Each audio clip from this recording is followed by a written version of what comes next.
So the roads policing teams will be proactively out. They'll be in various locations all across North Yorkshire. That will be rural locations as well as obviously your strategic network as well. And they will be doing random stop checks. They will also be doing things that's intelligence led, so information that we receive, and they will be doing those stop checks of vehicles, drivers and occupants, and for the presence of alcohol or drugs.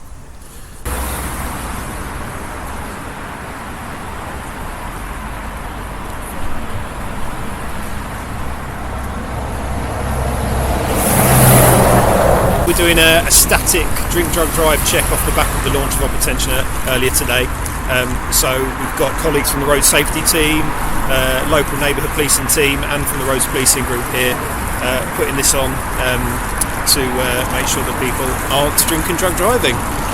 And there can be a bit of confusion then about when you're allowed to stop a vehicle. Is it right to say that you can stop any vehicle that you choose to? Is that correct? Absolutely. We can stop any vehicle on a road. And I can only speak for myself when I say that if I'm going to stop a vehicle, it does tend to be for a reason, be that any information held on the car, manner of driving, any checks that might come back with that vehicle not having the correct documentation, and those things known as moving traffic offences give us the power to then go on to perform preliminary drink and drug testing. And this is in quite a visible location then, is part of it being that kind of deterrent aspect to it as well? Absolutely, yeah. Obviously today as well, with it being the England game tonight, it's sort of a reminder of people to, by all means, have fun, have a drink at home, or if you are going to go out and have a drink, either get a taxi or have an allocated drive, if you like, because by being here in high vis, hopefully people will think twice and not run the risk of drink or drug driving and causing harm or, God forbid, worse. Why is the drink drug driving campaign important in the county? Because we are a rural geographical area, and people do tend to chance driving that short distance, whether that's from a house party, whether it's from a pub. And actually we see more social gatherings over the festive period, and people generally drink more than they normally would. And so it's just getting that awareness out that actually if you are going to drink, don't drive. And the use of, illegal drugs as well, but also the impact of some medication, prescribed medication, can also impair your driving. Today is we actually started, it's Operation Attention, which is a national issue in relation to drink drive and drug drive. And during the Christmas period, or the run up to Christmas, we noticed there is an awful lot of more people who are works Christmas parties, who are going out that don't necessarily do. People generally tend to, they'll go out after work because it'll be like a works function. Oh, well, I'll just have a couple and I'll drive home. And that's why we always bring in Operation Attention, which is to bring, to try the drink drive and also the drug drive to try and prevent that. We started it slightly early, just with the World Cup, because we've noticed on previous, if you have massive sporting events, you also get that similar thing, is there's a kick-off straight after work. Well, people have been at work, they'll go and watch football in the pub, they'll have a couple of pints or whatever in the pub, and then potentially drive home. Certainly not saying everybody does, but we've noticed that major sporting events, Christmas parties, it peaks, and we need to try and do everything we possibly can to try and prevent it. And drink drive, there is no doubt about it, it endangers people, and also people die because of it, and we need to do everything we possibly can, which is why we would much rather do preventative than pick up the pieces afterwards. And part of that prevention is getting more people out on patrol, getting more high visibility, and getting people talking about drink drive, and more importantly getting people talking about stopping drink drive, which is sort of the majority of why we're here, the main reason why we're here. So we're just coming through the centre of Harrogate now. What are you looking out for? Are you obviously you're listening to the radio and you're I've got 2 radio channels on at the moment, so you're listening to any sort of calls that are coming in, but also I'm looking out for anything on the road that may well attract my attention. For example, if we're driving past a pub and a car comes out of a car park, do I think that person driving that car might have had a drink? Well, yeah, they're just coming out of a pub car park. Am I saying that that person has had a drink? No, of course not, but it gives me reason to believe that they may well have done. You come out of a pub, you might have had a half a lemonade. Absolutely fine, but on speaking to that person, I will be able to ascertain that. We've got the power to stop any vehicle on a road and speak to that person to ascertain that the correct person is driving and the person is legally allowed to. If I'm stopping that person, you can smell alcohol. Even a simple question of, have you had a drink? And they go, I've just had half a shandy. Right, then because I've now got that belief that they've got alcohol in their system, that again gives me the power to breathalyse them. And also, if I see a car with no seatbelt, with a headlight out, committing a moving traffic offence, that's what I'm looking out for, because that also then gives me an opportunity to stop that car and go, you've got a headlight out. On speaking to that person, next minute you can smell alcohol on the breath, and you can not on every occasion, because if you've got no suspicion, then well, that's fine. You'll sort of send them on the way. But also we've also got the power to drug wipe as well. So it's not just alcohol; it's also about drugs as well. And we are finding now we've got the technology and the equipment we need to roadside test for drugs. There is, at the moment, we've seen a massive hike of drug drive cases because the equipment's now there. We can detect it. We can sort of sense that, we can sort of put people through a drug test at the side of the road, and we are told whether they've got drugs in their system or not. And we then can take them. You need a further blood test, but it gives us an idea. And we've seen a huge hike in sort of drug drive than we've ever had before, because drugs stay in your system a lot longer.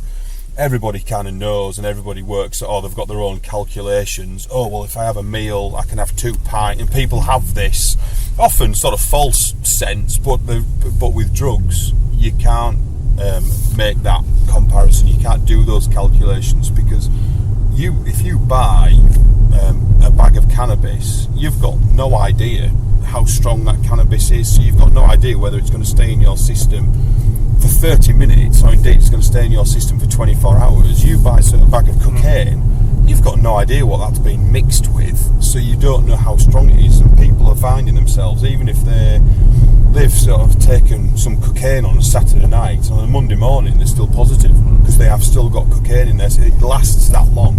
And that's why we're seeing the big sort of issue, and that is still affecting people's driving. And it's then a further blood test to establish just how much cocaine they've got in the system, but it gives us that sort of chat, that the investigation that we then need to do, and the suspicion that you are driving whilst over the limit for cocaine, for cannabis, all the other drugs that are involved. And with the you said there's got to be a moving traffic offence, or you've got to smell alcohol or have suspicion when you stop. Is that the same with drugs then? Can you request a drugs? Yeah, we can request a drugs. Basically, we've got the same sort of for drug test, and if we've been involved with road traffic collision, we can breathalyse people, we can drug test people, and that's sort of and that's sort of where we go with it. And we can stop any car. We don't need a moving traffic offence. We don't need any suspicion. I can stop any car. Just so, because otherwise, how do I know that person is legally driving that car unless I stop them and speak to them, which gives us the power. We haven't got the power to breathalyse at all times, but the majority of stops that we do, we'll be looking at. You will be able to stop, because there's a reason why you've stopped them in the first place. And be that even to the point of, we have had a phone call saying this car's just left the pub, and they've had a couple of drinks. Well, that gives me, and it may well be you sort of sit there and go, well, yeah, I've had one, and then they blow under, but it gives me the belief that they are potentially they are drink driving, even with a pint. You are drink driving, you're just under the sort of the limit that you need to be at. It's also what we're seeing, and what I'd like to encourage is, if you're going out with a group of friends, some people may go out with the best of intentions of not drinking and will drive, but then get caught up in the atmosphere and actually the temptation then to just have one, or I'll just have another, and then they go and still drive. And it's just having that confidence to actually intervene and sort of say, no, you're not going to take your car, you're not going to take your keys, and the same for the communities, really, to have that confidence to call it in. We'll now look for a safe place to pull it over, give us time to sort of some space to sort of safely work around it and go and speak to the driver safely.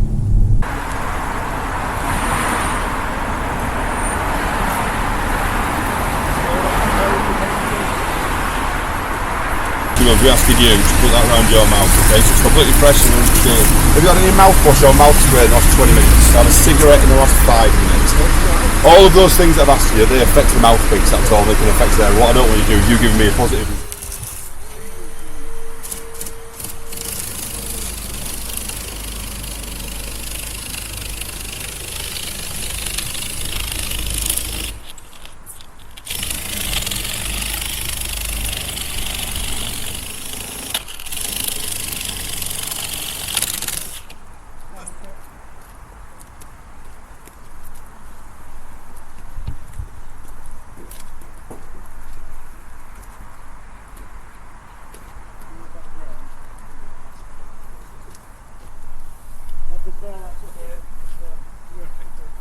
Swat it.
Going in, so you're fairly pushing me out to see a little bit more.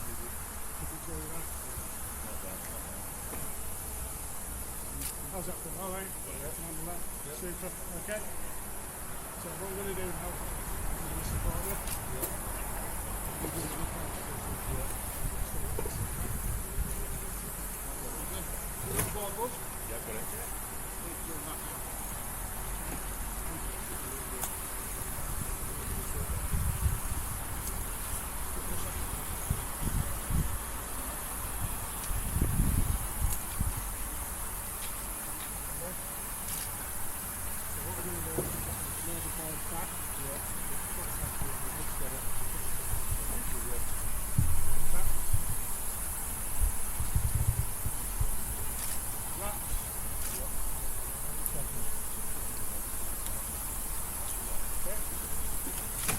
These are fair, so probably non-100. Got it.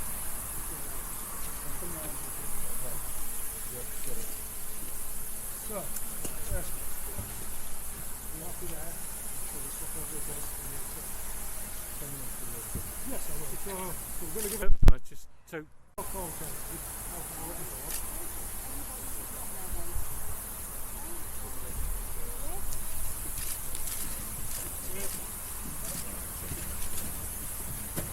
And a bit more. There we go. Well done, Mark.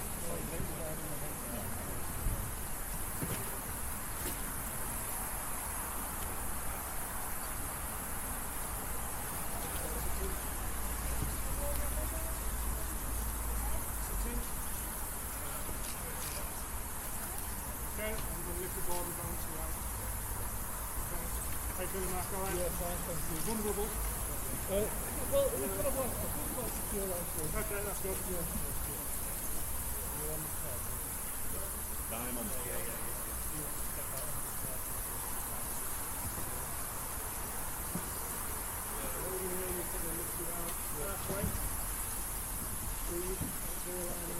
Put the board up again and you've got it.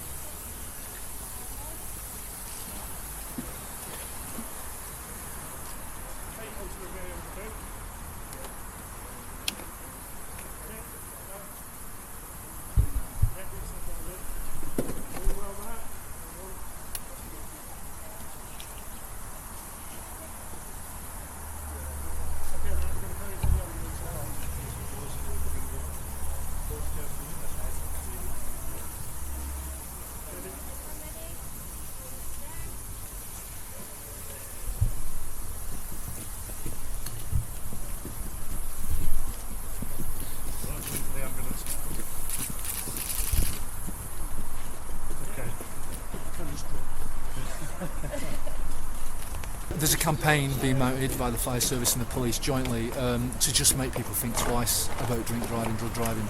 And so they asked me along if I'd be prepared to be cut out of a car to sort of demonstrate what they do, the process they go through. And what I've learned is, even though I'm in a mock-up in the safety of a fire station car park surrounded by people who are just superb at their jobs, given that, what I've just been through, I wouldn't wish on my worst enemy. It's terrifying. It's terrifying, and what they're wanting, and what I hope will happen is, if they can get the word out there, is that the campaign will just make, it's just so simple, just make people think twice, and just just don't have a drink.